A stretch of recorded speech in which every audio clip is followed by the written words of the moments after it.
what happens in the South impacts the United States.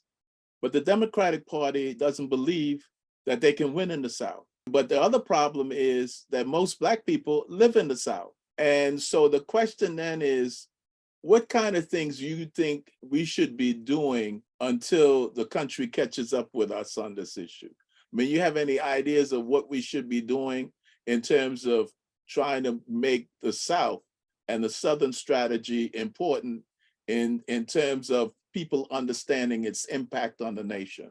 Yeah, well, one, I mean, I'm going to say that one, who is the Democratic Party? Because I would argue that their base is Black folks, and you're not serious about winning nationwide if you are not serious about the South in this moment.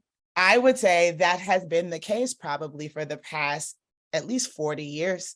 There is no way there's no map that exists and there's no path to victory for Democrats without the centering. And I'm not talking about like an increased investment.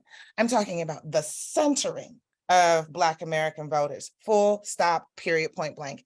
And the easiest way for me to know whether or not I should take you seriously is whether or not you have any analysis about the South and how important it is for the future of American politics. And so we all need to have that level of clarity as we are talking about what the Democratic Party is and what direction that they move in going forward. I also think that to the extent that there are people who are willing and able to make interventions within the Republican Party, that needs to be a part of the strategy as well. I'm not saying I want to hold that piece of the strategy. Somebody got it. It ain't got to be me, but somebody has it. That there are Black Republicans, right?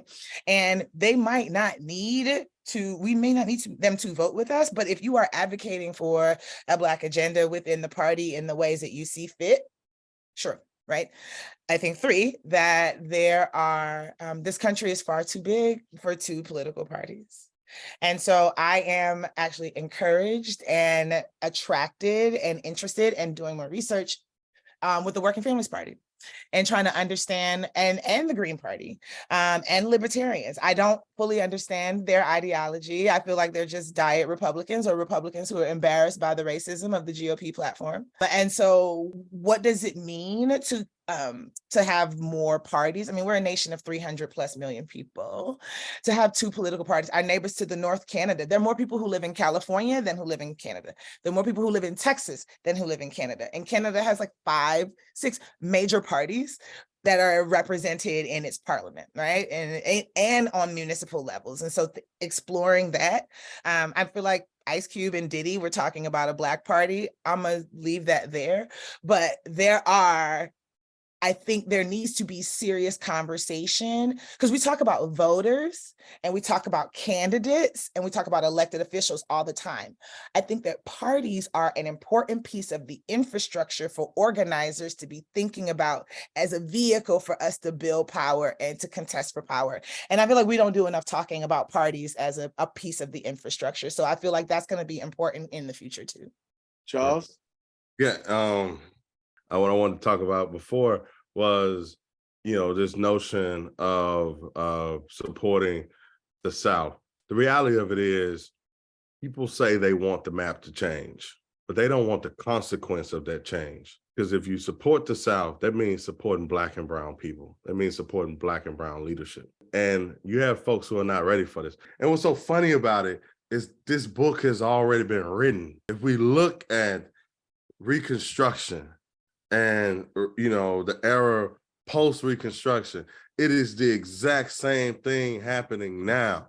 You got folks that's like, well, I don't know. The South is a thing. We're going to let it just be over there by itself. And then 10 years later, the South has taken over your whole country.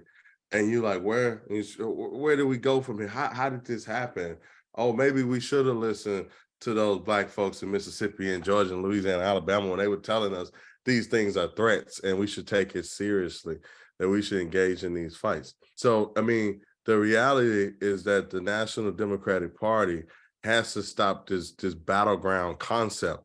It is unsuccessful. Yeah, what's the point if you win? Now, let me be clear. If you want to win the White House, But if you don't have a House and you don't have the Senate, then it doesn't mean as much. People have to be honest about you really going to have to support Black and brown folks. And I don't think everybody is truly ready for that conversation. They don't have to be. We're going to get ready for it.